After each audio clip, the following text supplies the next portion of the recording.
You came, CM browsers, ये सारे के सारे बैन हो गए हैं। सरकार की तरफ से जो मेरी सूत्रों से बात हुई है, उनका सबसे बड़ा कहना है कि बहुत सारे रिप्रेजेंटेशन मिले थे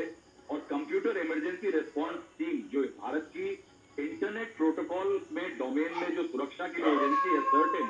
उसने कई बार ये जांच के पता लगाया कि बहुत से ले जा रहे थे जो यहाँ के यूजर्स का डेटा था, वो लोगों की जानकारी के बिना शेयर किया जा रहा था, बाहर भेजा जा रहा था और कई जगह पे बेचा भी जा रहा था। इसको देखते हुए सरकार ने डिसाइड किया है कि 59 ऐप बैन किए जाएंगे, लेकिन एक बात कहनी पड़ेगी कि इसमें कहीं ना कहीं जो गलवान वैली में, लद्दाख में चीन जिस तरह की हरकतों पे है, उसका कहीं ना कहीं बहुत बड़ा श्रेय जाएगा इस सरकार की तरफ से कदम पे कि व्यापार में और तमाम चीजों में सरकार चीन के और चीन की एंटिटीज के खिलाफ सख्त कदम उठा रही है। ऐप्स है, लगातार सोशल मीडिया पर अलग अलग मोर्चों पर आवाज राहुल लोग बुलंद कर रहे थे। वो चाह रहे थे चीन के खिलाफ व्यापार को लेकर भी कदम सरकार उठाए और ऐसे ऐप्स को लेकर भी लोगों का गुस्सा था। कहीं पर लगता है कि वही मैनिफेस्ट हुआ है इतने बड़े फैसले, क्योंकि ऐसे वक्त पर, ऐसे नाजुक फैसले के वक्त अगर सरकार ये फैसला लेती है तो इसको जोड़ा जाएगा ही।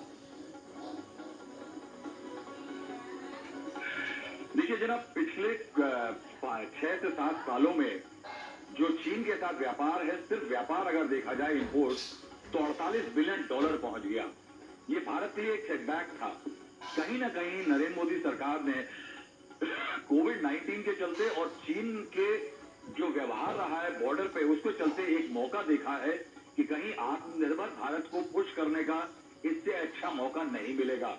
सरकार ने चीन को भी इशारा दिया है और सरकार की कोशिश ये है कि ये मौका ऐसा है जहां थोड़ी मुश्किलात आज होगी, लेकिन आगे चल के कहीं ना कहीं भारत में बनी हुई चीजें या भारत में बने हुए ऐप, भारत की इलेक्ट्रॉनिक कंपनियां, भारत का आईटी सेक्टर चीन के मुकाबले आगे बढ़ सकेगा और भारत में व्यापार और इन सब चीजों से जो फायदा हो रहा है, इकोनॉमिक फायदा हो रहा है चीन को, वो होना बंद होगा। शायद वो एक डेटरेंट होगा कि बिजनेस मंदा पड़ेगा तो चीन शायद बॉर्डर पे थोड़ा ठंडा पड़ेगा। पूरी लिस्ट अब राहुल दिखा रहे हैं जिसमें टिकटॉक से लेकर शेयर क्वाड बहुत सारे उनके ऐप्स हैं, लेकिन टिकटॉक की लोकप्रियता में लगातार गिरावट आ रही थी और हम लगातार ये भी दिखा रहे थे कि कितने सारे जो डाउनलोड्स हैं वो अब लोग अपने मोबाइल से हटा रहे थे उन ऐप्स को। यानी लोगों का गुस्सा लगातार, ये जो पहली बात आपने बताई कि कैसे इंफॉर्मेशन यानी जानकारी भी लीक करने की आशंका और खतरा, और तीसरी तरफ ये जो भारत और चीन की खूनी झड़प हुई है 15 जून की रात गलवान घाटी में, तीनों चीजों को जुड़ाए तभी जाकर इतना बड़ा फैसला। क्योंकि हिंदुस्तान में जिस तरह का हमने व्यापार इस वक्त अपनाया हुआ है, या जिस तरह से हम लोकतंत्र में हर चीज की आजादी, कोई भी किसी ऐप को डाउनलोड कर सकता है, सिर्फ प्रतिबंध के खिलाफ बहुत आवाज उठती है लोगों की, लेकिन चीनी ऐप के खिलाफ लगता है कम आवाजें उठेंगी, क्योंकि सबके मन में गुस्सा है गलवान घाटी की घटना पर।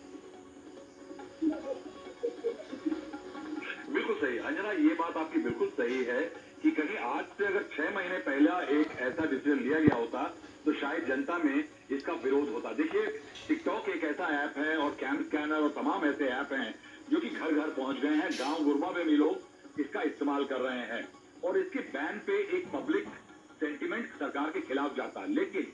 कोविड-19 के चलते चीन की जो प्रतिष्ठा पूरी दुनिया में खराब हुई और उसके बाद चीन को लेकर के जो चीन ने भारत के साथ जो धोखाधड़ी करी बॉर्डर पे, उसको लेकर के जनमानस में एक भाव जो उतरा है, उसके कारण कई लोग प्रत्यक्ष रूप से सामने आकर के चीनी सामान का बहिष्कार कर रहे हैं, चीनी ऐप्स का बहिष्कार कर रहे हैं। लेकिन कहीं ना कहीं बहुत सारे लोगों के मन में एक अजीब सी झुंझलाहट है चीन के खिलाफ कि चीन जिसके साथ हम तमाम रिश्ते बनाते थे, यहाँ तक कि वहां पे बना हुआ गणेश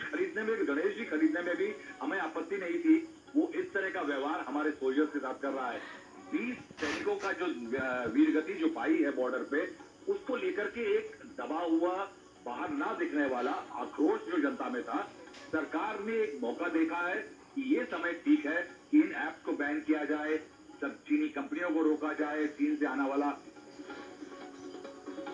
बिल्कुल राहुल, बड़ी खबर अपने दर्शकों को हम बता रहे हैं, टिकटॉक समेत 59 चाइनीज ऐप पर बैन लगा दिया है सरकार ने। एक ब्रेक के लिए हम रुक रहे, फौरन लौट रहे, देखते रहिए आज तक।